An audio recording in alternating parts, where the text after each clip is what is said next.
नमस्कार फ्रेंड, मैं हूं चंदन पटेल और देखिए कुछ 4 स्टॉक के बारे में बात करते हैं जो कि फाइनेंस सेक्टर से बिलोंग करते हैं। देखिए जो पहला स्टॉक है, स्टॉक का नाम है बजाज फाइनेंस। सेकंड नंबर पे है एचडीएफसी और यहाँ पे अगर हम बात करते हैं तीसरा तो ये है एलआईसी फाइनेंस। और चौथे नंबर पे जो स्टॉक है उस स्टॉक का नाम है मुथूट फाइनेंस। देखिए हमने अलग अलग सेगमेंट से लगभग अलग अलग सेगमेंट से हमने ये उठाया है। और यहाँ पे अगर हम पहले स्टॉक की बात करें बजाज फाइनेंस की, तो यहाँ पे आप देख सकते हैं इस स्टॉक का चार्ट। इस स्टॉक का चार्ट देखने के बाद आपको ये समझ में आ रहा होगा कि मैंने वन डे का चार्ट लगाया और यहाँ पे आपको देखने को मिल रहा होगा कि जो सपोर्ट का इसका लेवल है, लगभग उसी सपोर्ट के लेवल के आसपास ये स्टॉक कई बार सपोर्ट लिया है और जो इसमें स्विंग ट्रेडिंग किए हैं उनको एक अच्छा प्रॉफिट हुआ है।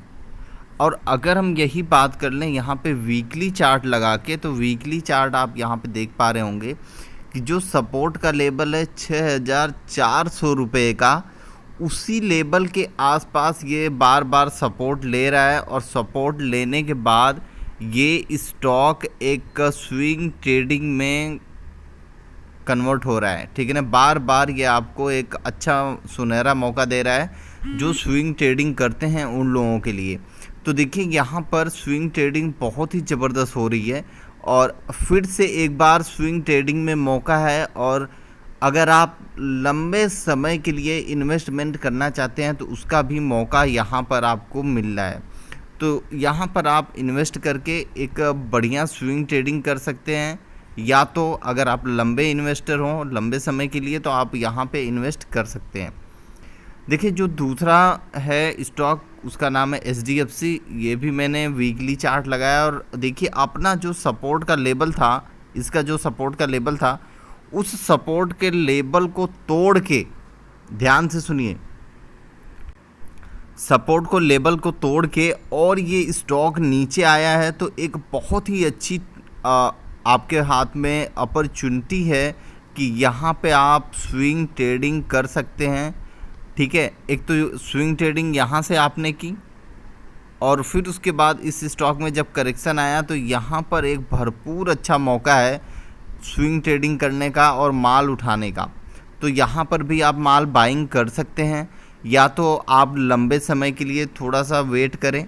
और एक दूसरा जो नेक्स्ट लेवल है लगभग 2200 रुपये का, तो 2200 रुपये के आसपास इस स्टॉक को आने तक का वेट कर सकते हैं। देखिए स्विंग ट्रेडिंग में होता क्या है मैं आपको बता दूं कि जब स्टॉक तेज़ी में रहता है तो हम वहां पे सेल करते हैं। जब ऐसे लेवल पे आ जाता है जहां पे वो बॉक्स ट्रेडिंग करता हो तो वहाँ पे हम बाइंग करते हैं। जब ये तेज़ी में होता है तो हम सेल कर देते हैं और फिर स्टॉक एक उसी बॉक्स की रेंज में आता है तो हम यहाँ पे बाई कर लेते हैं। फिर ये जब बॉक्स से मतलब बॉक्स के आसपास रहता है तो हम अपना स्टॉप लॉस लगा के रहते हैं। अगर स्टॉप लॉस तोड़ के फिर से नीचे आता है तो हमारा सेल हो जाता है। अगर ऊपर जाता है तो हम अपना स्टॉप लॉस का जो लेवल है उसको बढ़ाते जाते हैं। ये आप ध्यान से सुनिएगा, ठीक है ना।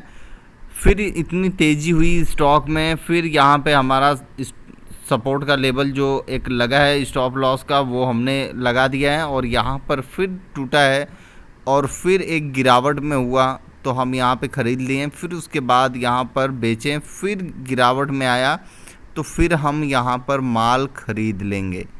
ठीक है ना, इसको बोलते हैं स्विंग ट्रेडिंग। जितनी बार आप इसमें बाइंग सेलिंग करेंगे उतना ही आपको एक अच्छा प्रॉफिट होने का चांस रहता है। लेकिन देखिए आप ध्यान दीजिएगा, कभी स्विंग ट्रेडिंग में 10 स्टॉक में से किसी 2 से 3 स्टॉक में गलती हो सकती है, क्योंकि वो हो सकता हो कि अगर हमने यहाँ पर सपोर्ट का लेवल, आप ध्यान से अगर देखेंगे तो आपको समझ में आएगा। देखिए हमें ऐसा लगता है कि हम इसी लेवल के आसपास ख़रीदेंगे। अगर इस लेवल के आसपास ये स्टॉक नहीं आता है, मतलब जैसे देखिए ये लेवल पे हमने ख़रीदा और यहाँ पे बेचा और फिर ख़रीदा, फिर यहाँ पे सपोर्ट का लेवल देखते देखते यहाँ पर बेच दिया, ठीक है ना। और फिर यहाँ पर हमने गिरावट में ख़रीदा और फिर यहाँ पर हमने बेच दिया। फिर हमने सेम उसी लेवल पे ख़रीदा, इसी लेवल के आसपास, तो यहाँ पे और गिरावट हो गई। तो थोड़ा बहुत हमको नुकसान देखने को मिलता है स्विंग ट्रेडिंग में। और स्विंग ट्रेडिंग में और नुकसान देखने को ये भी मिलता है कि जब ये इस लेवल पर आता है, मतलब ये लेवल तोड़ के अगर निचले लेवल पे आता है तो हमें यहाँ पे और ख़रीदारी करनी पड़ती है ताकि हमारे पास फंडिंग रहे, ठीक है ना। और एक और चीज़ें मैं आपको बता दूं, स्विंग ट्रेडिंग में होता क्या है कि जब अगर आप एक सेम लेवल पर बेचना चाहते हैं और यहाँ पर ख़रीद के सेम लेवल के आसपास बेचना चाहते हैं और स्टॉक भाग गया, तो वहाँ पर भी आपको नुकसान है। नुकसान का मतलब क्या है कि फ़ायदा तो आपको मिल ही गया लेकिन आपने ज़्यादा फ़ायदा नहीं उठा पाया, ठीक है। तो देखिए ये सब चीज़ें होती है जहाँ आपको थोड़ा सा प्रॉफिट भी होता है तो आपको वहाँ पे थोड़ा हम बोल सकते हैं कि आपको थोड़ा नुकसान भी देखना पड़ता है, ठीक है ना। तो कोई बात नहीं, स्विंग ट्रेडिंग भी बहुत अच्छी है। और देखिए तीसरा जो स्टॉक है उसका नाम है LIC हाउसिंग फाइनेंस, ठीक है ना। ये भी हमने वीकली चार्ट लगाया है और सेम ये भी एक आपको आप समझिए कि स्विंग ट्रेडिंग के आसपास ही मिल रहा था ये स्टॉक, लेकिन और भी इस स्टॉक में करेक्शन हो गया। तो नेक्स्ट लेवल आपको लगभग 275 के आसपास आपको देखने को मिल सकता है। आप यहाँ पर स्विंग ट्रेडिंग या लॉन्ग टर्म के पर्पज़ से आप इन्वेस्ट करने का सोच सकते हैं, ठीक है ना। तो आपको इस स्टॉक पर नज़र होनी चाहिए, या तो इसका IPO आने वाला है, आप सभी लोगों को पता है। तो इस स्टॉक में फर्दर तेज़ी देखने को मिल सकती है। तो सभी लोगों का जो राय है, लगभग कोटक सिक्योरिटी और एनी अदर, सबका बोलना है कि लगभग ये स्टॉक 6 से 650 रुपये के आसपास जाने की कोशिश करेगा। लेकिन मेरे को लगता नहीं है कि ऐसी सिचुएशन में ये 600 650 का लेवल टच कर पाए, ठीक है ना। लेकिन हाँ, अगर 275 रुपये के आसपास अगर आता है तो आपको एक बड़ी मतलब माल उठाने का एक बहुत ही बढ़िया चांस रहेगा, ठीक है ना। तो आपको ये चीज़ें ध्यान में रखना चाहिए। और जो लास्ट स्टॉक है उसका नाम है मुथूट फाइनेंस, जो कि गोल्ड में काम करता है, आप सभी लोगों को पता है। और यहाँ पर अगर हम बात करें इस स्टॉक के बारे में, तो यहाँ पर देखिए अपना ये जो सपोर्ट का लेवल था वो सपोर्ट का लेवल तोड़ के और नीचे आ गया है। तो लगभग आपको 1150 रुपये से लेके 1200 रुपये के रेंज के आसपास ये स्टॉक आपको मिल सकता है, ठीक है ना। ऐसी सिचुएशन है तो आपको ये स्टॉक नज़र में रखनी चाहिए, ये चारों स्टॉक। और गिरावट में आपको अगर लंबे टाइम का आपका टाइम होराइज़न है तो आप धीरे करके इस स्टॉक में बाइंग कर सकते हैं। और स्विंग ट्रेडिंग वाले भी जैसे जैसे मैंने बताया क्या सपोर्ट का लेवल रहेगा, कैसे क्या है, तो उसी लेवल के आसपास आपको यहाँ पे ख़रीदारी करनी है।